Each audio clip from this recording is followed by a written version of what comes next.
नमस्कार सत साहेब, केवी 9 में आप सभी का फिर से स्वागत है। जैसा कि आप सभी को विदित है कि संत रामपाल जी महाराज जी के सम्मान में आज उनको किसान रक्षक सम्मान से नवाजा जा रहा है और उपलक्ष्य बहुत बड़ा है, बहुत महान है। तो इसी कड़ी में हमें कुछ भगत भी मिले हैं संत रामपाल जी महाराज जी के। सुबह से हमने इंटरव्यूज किए हैं जगत के लोगों के। तो आज हम भक्तों से भी कुछ पूछना चाहेंगे और ये मेरे मन में हमेशा ये प्रश्न, जब से संत रामपाल जी महाराज जी ने ये अन्नपूर्णा मुहिम चलाई है, ये बार बार हिलौरे ले रहा है। ठीक है जी। प्रश्न ये है कि संत रामपाल जी महाराज जी को क्या आवश्यकता आन पड़ी थी कि जो अपने भक्तों को छोड़कर इन किसानों की सहायता करनी पड़ी। सत साहेब जी, बंदी छोड़ सतगुरु रामपाल जी भगवान की जय हो।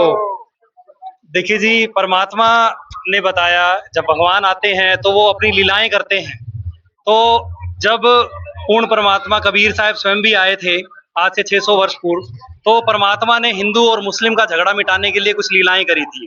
आज की जो लीला परमात्मा ने करी है, इसकी भी जो शुरुआत हुई है वो एक मुसलमान परिवार का घर बनाने में, जो कि अन्नपूर्णा मुहिम के तहत बनाया जा रहा था।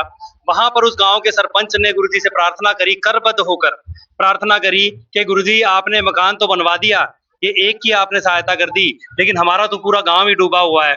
यदि हमें भी कुछ मोटरें और कुछ पाइप मिल जाएं तो हमारा पूरे गांव का उद्धार हो जाएगा। अब ये था उनका तरीका मांगने का। ये संत से इस तरीके से मांगा जाता है।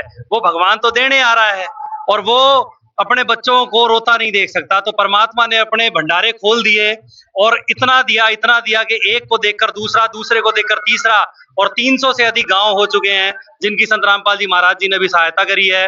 ये पूर्ण परमात्मा की लीला है।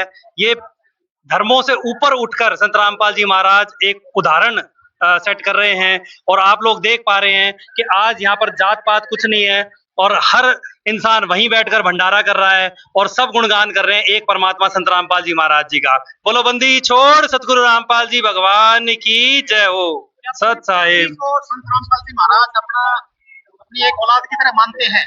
बिल्कुल जी, जिसने नाम लिया वो भी भगवान के बच्चे हैं, जिन्होंने नहीं लिया परमात्मा कहते हैं वो भी मेरे ही बच्चे हैं। तो वो पूर्ण परमात्मा, वो भगवान जो जिसके बारे में कहा जाता है कि सबका मालिक एक है, वो एक मालिक ही संत रामपाल जी महाराज कबीर साहिब के रूप में आए हुए हैं।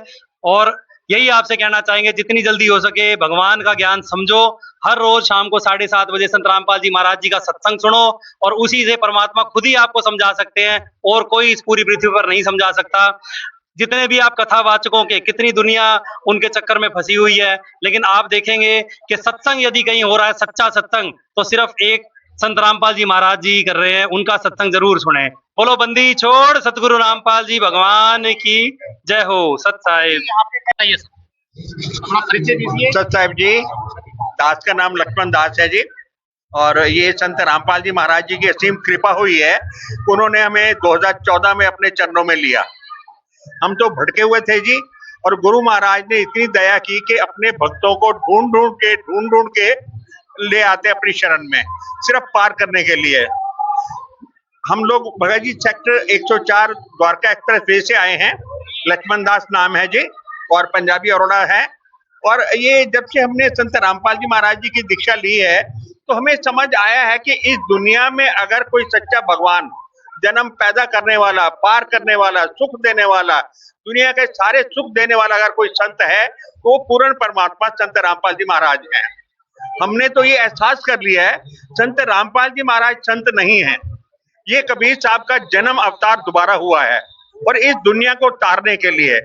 भगत जी, आज संसार में जैसे न्यूक्लियर होड़ चढ़ी हुई है, संत रामपाल जी महाराज रो रो के अपने भक्तों को पार करने के लिए परेशान हो रहे हैं और उनकी कृपा है। हम तो सोचे जो आज उनकी शरण में नहीं है, कल वो काल के लोक में फंस जाएंगे तो उनका क्या हाल होगा। ये इतना ज्ञान संत रामपाल जी महाराज जी का समुद्र जैसा अथाह ज्ञान है, जिसकी कोई तह नहीं है, जिसका कोई पैमाना नहीं है। अभी देखे हमने, अभी संत रामपाल जी महाराज हर गांव में जाके करीब 350 गांव से ऊपर में, हरियाणा में, पंजाब में, राजस्थान में, देश के अन्य राज्यों में जाके किसानों की सहायता कर रहे हैं। दरअसल सहायता तो है ही है, पार तो उनका लक्ष्य तो है सारी दुनिया को पार लगाने का।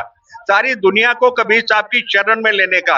अगर यही सबको ये समझ आ गया और ज्ञान को समझ आ गया तो संसार का उद्धार करने में कोई दिक्कत नहीं आएगी।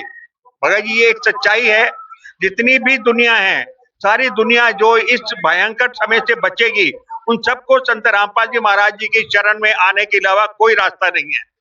तो हम तो सबसे हाथ जोड़ के प्रार्थना करते हैं, ज्ञान को समझें और ज्ञान को समझ के रामपाल जी महाराज जी की शरण ग्रहण करें और अपने परिवार का, अपने समाज का उत्थान में उनको योगदान दें। हमारे साथ भगत जी आए हुए हैं, भूटानी भगत जी हैं, ये अपने विचार आपको बताएंगे। सचसाहिब जी, मैं एक प्रार्थना करना चाहूंगा, ये सारी दुनिया नहीं, तीनों लोग, जितने देवी देवता, सब गुरु रामपाल जी महाराज जी के बच्चे हैं और उन बच्चों को रामपाल जी महाराज गांव-गांव में जाके, गली-गली में जाके, मंदिर में जाके, मस्जिद में जाके उनको जगाने की कोशिश कर रहे हैं ताकि मेरे बच्चे काल के लोक में ना फंसे। सचसाहिब जी।